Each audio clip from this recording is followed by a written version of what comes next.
I think a kitchen facelift is an upgrade we can all appreciate. So in this video, I upgraded our workshop kitchen from this to this, using almost exclusively scrap material, giving it a second life.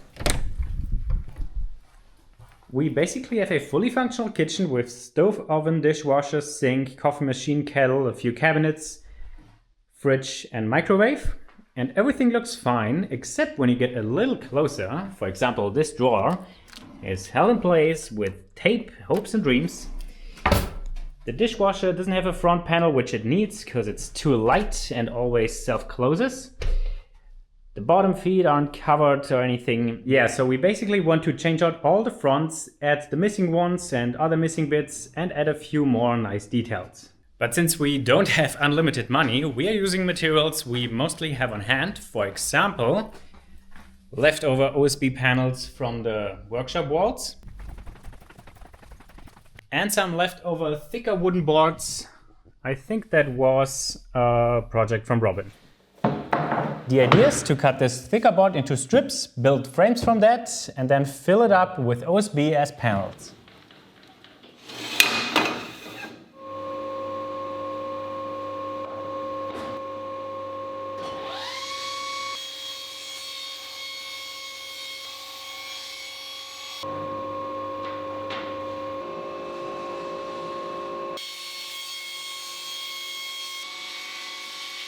Okay, got all my strips cut to width, more than I actually need. Next I'm gonna mark and cut them all to length, and since I'm gonna paint everything in the end, I can just mark all the dimensions straight onto the pieces.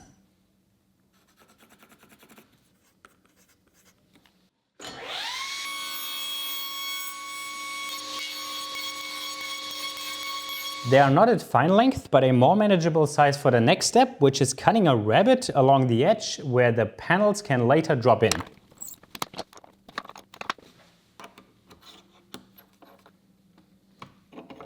I got the router bit on my router table set to OSB thickness and sticking out the fence about half the depth I need. And with two feather boards set up to press my part against table and fence, I can just feed piece after piece and cut everything at once.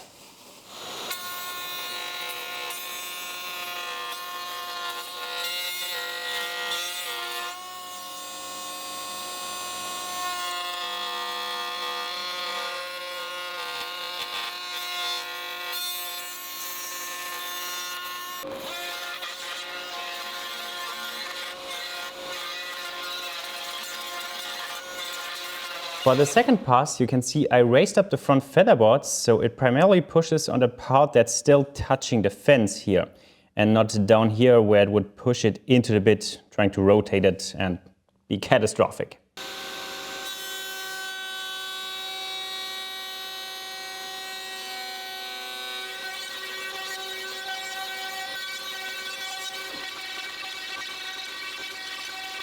Alright, that's done. Next I'll cut the chamfer, that'll go here and be a transition from frame to panel. And the setup is the chamfer bit of course, and 3 feather boards so I can power through everything again.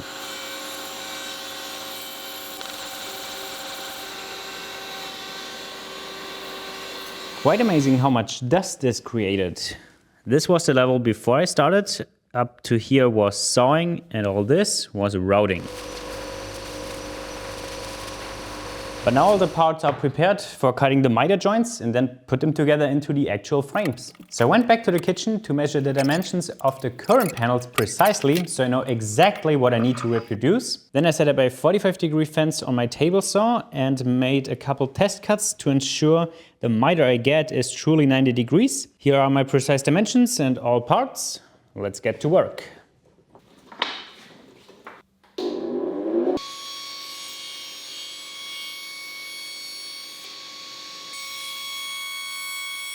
All pieces are now mitered on one side. I now saw through them because many of them are identical in length. Then I set up the first length on the fence, cut all pieces of that length, and then move to the next one until I'm done.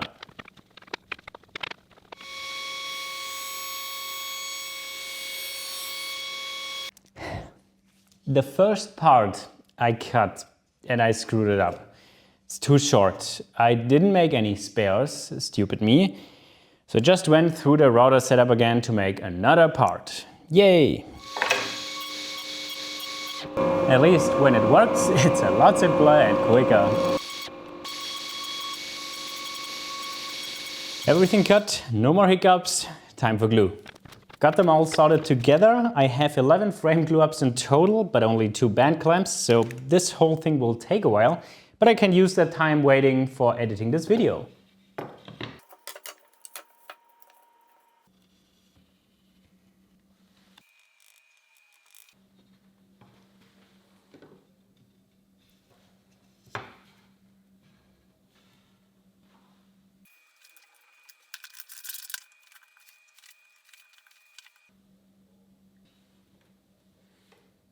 The next day, with my stack of frames that I'm now just cleaning up from the glue squeeze out real quick. Now it might be unnecessary, but I'm going to reinforce the corners with the spline cut with the biscuit joiner.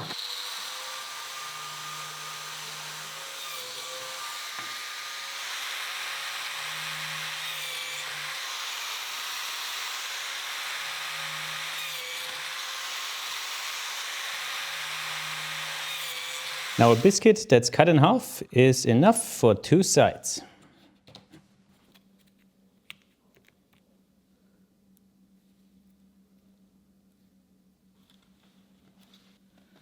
While that's drying, I can take measurements for the OSB panels. Okay, and with that, looking through the OSB and finding suitable pieces. As you can see from the color, we had 2 different batches of OSB, so I need to make sure to not get them mixed up. And I think we will use that one.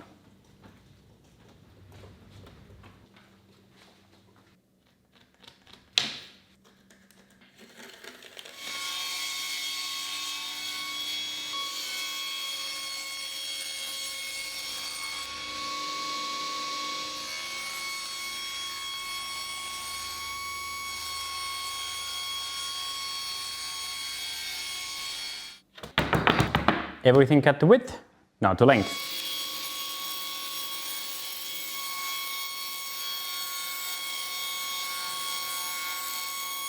Got them all cut to size and they are a nice loose fit, which is what I wanted.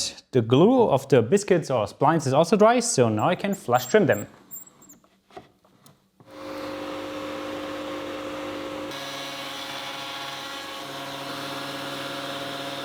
Okay, now I give them all a light sanding around the edge, and then they are ready for painting.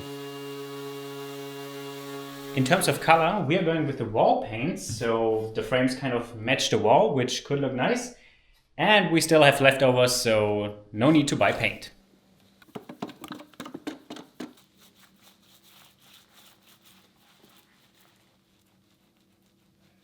I quite like how that paint turned out. So next the panels can go in. I will screw them in place, so drilling some pilot holes in the panels first. I set up on the drill press a small fence and platform.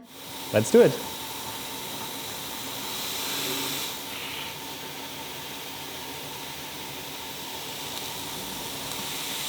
You know the drill, just boring. Let's skip to the next step, which is cleaning up the surfaces a little bit from splinters with a light sanding. Now they can go in, and it wasn't supposed to be, but the video theme seems to be to only use scrap material, leftovers or used stuff. And these screws, quite fittingly, had been installed somewhere else previously. And I also decided to add a little bit of glue in the corner. Can't hurt.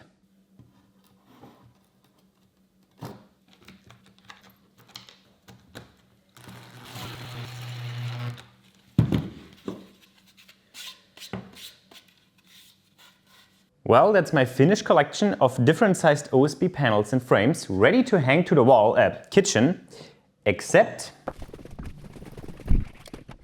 the kitchen is not quite ready yet because I want to replace this whole drawer and I want to replace this cabinet door with 2 drawers. This is just a blank piece and I want to add a drawer in there as well. And this cabinet door is also quite useless like this, and this will be made into a drawer as well. So I gotta make some drawer boxes. Unfortunately, I didn't have used or old material on hand, so I got a new sheet of 12mm birch plywood that's already cut down the middle. I got all the drawer dimensions on here, and I'm gonna mark them to make best use of the material.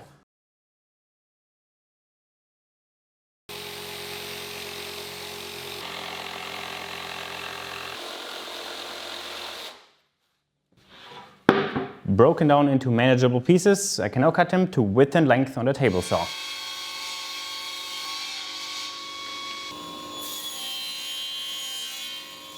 Alright, got all my parts cut. The construction of the boxes is very simple, just butt joints with glue and screws. But it's also time again for a new bucket of glue, which I first transferred into a much more useful container. Place your bets now on how much I will spill.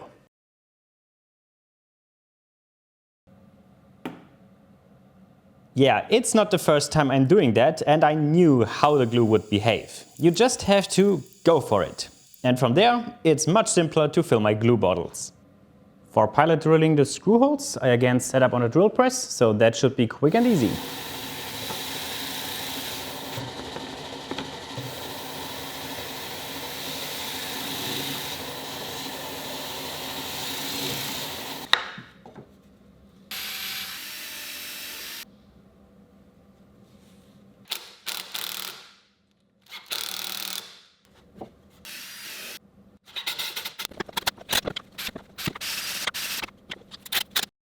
Boxes are assembled, all straightforward. Next comes gluing on the bottoms, and they fit the theme a lot better again, because although I bought this material new, it has one kind of messed up side and one nice side, because this used to be a cover sheet for a bigger pallet of sheet goods, and my supplier sells this for really cheap, so it's still birch plywood, 6mm thick, but this was just 20 bucks, and it was like 1.5 by 3 meters. That's a lot of material.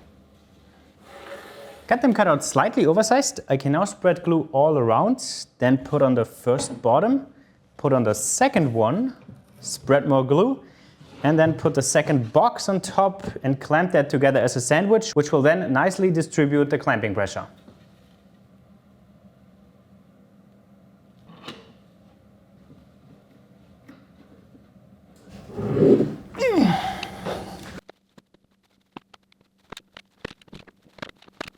It's the next day and I have boxes with bottoms. Now I also go ahead and replace the upper screw with a glued-in dowel.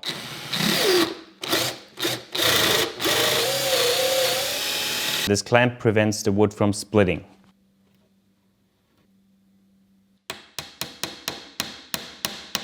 Only the upper one, because the lower corner is held together properly by the bottom, and the middle one then kind of doesn't matter. Is this necessary in the first place? I'm not sure, but it's definitely no mistake. With the glue dry again, I can now use a big flush trim bit and flush trim the bottoms as well as the dowels.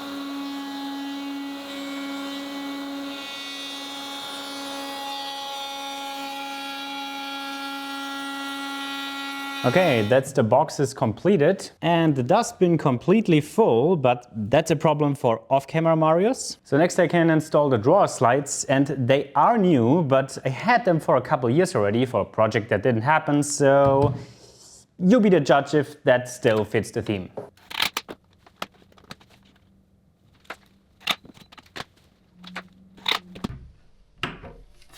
Mounting in the cabinet with the spacer so the box won't drop on the cabinet bottom.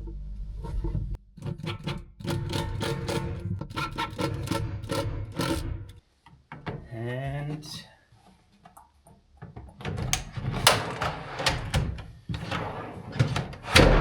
first one in.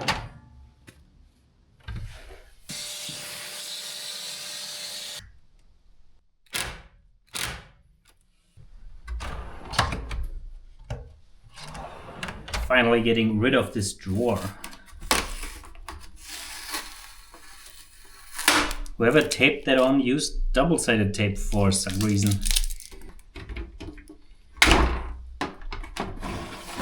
Just plastic.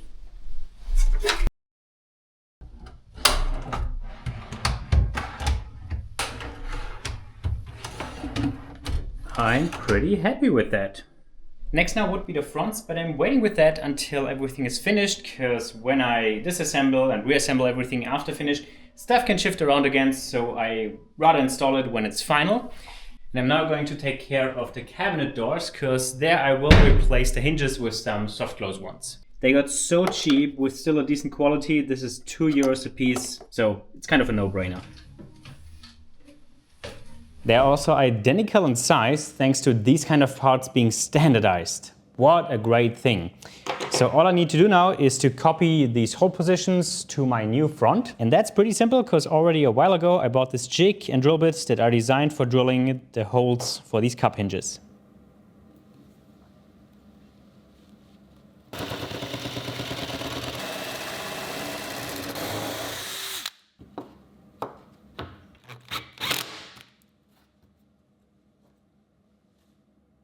The fridge front is also straightforward. I just need to transfer the mounting hardware to the same location on the new one. Pretty much the last step of building now is finishing, so I vacuumed all the dust of all parts and hacked together this beautiful drying rack. Just a rolling board with 2 big clamps attached, and to the clamps I clamped a shelving system in which I can now just hook in these shelving brackets. Instant drying rack, and it's mobile. Took me like 5 minutes.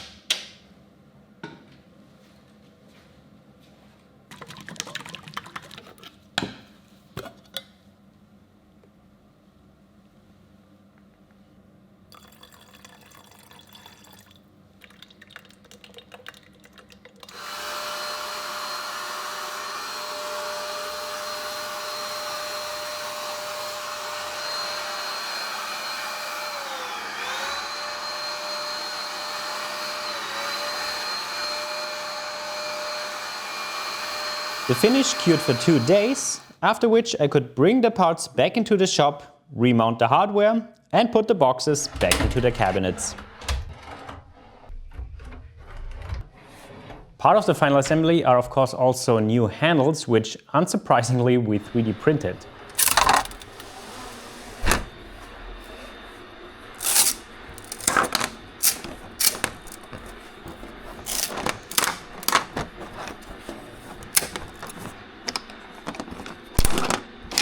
They now of course get some CNC Kitchen melt-in threaded inserts.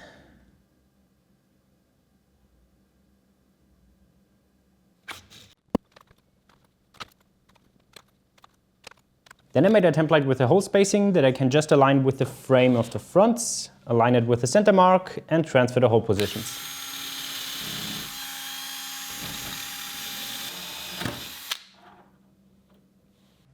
Pretty good. What I also can't forget about are the end stops for when the drawers or doors are closed. It's never wood on wood. As you can see on the old one, there's this kind of rubber pad, so there's a little bit of a gap between the cabinet and the front. I want to install this too, and from Robin's Pixel Pump, he has a ton of little rubber feet that are perfectly suitable for this job. They'll just fit into a hole and friction is enough.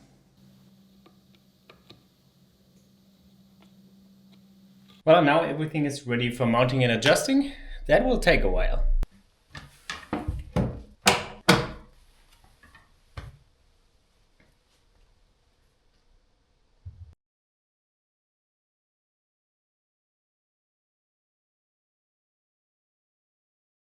I also made a new baseboard that, like the previous one, just clips onto the cabinet feet, and it's quite amazing how much of a difference that makes in terms of looking finished.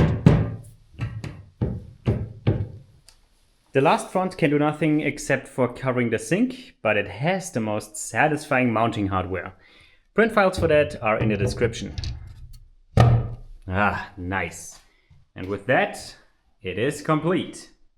What do you think? We really like the look. It perfectly matches the ceiling now.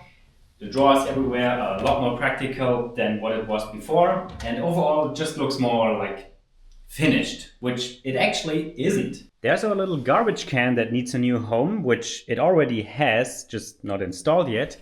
And we want to mount 2 or 3 shelves in between the cabinets and install some lighting. But that will happen in the next video. One final note, I wanted to point out something to dissatisfy everybody's OCD. This gap is not the same as this one. And I'm not fixing it. Sorry.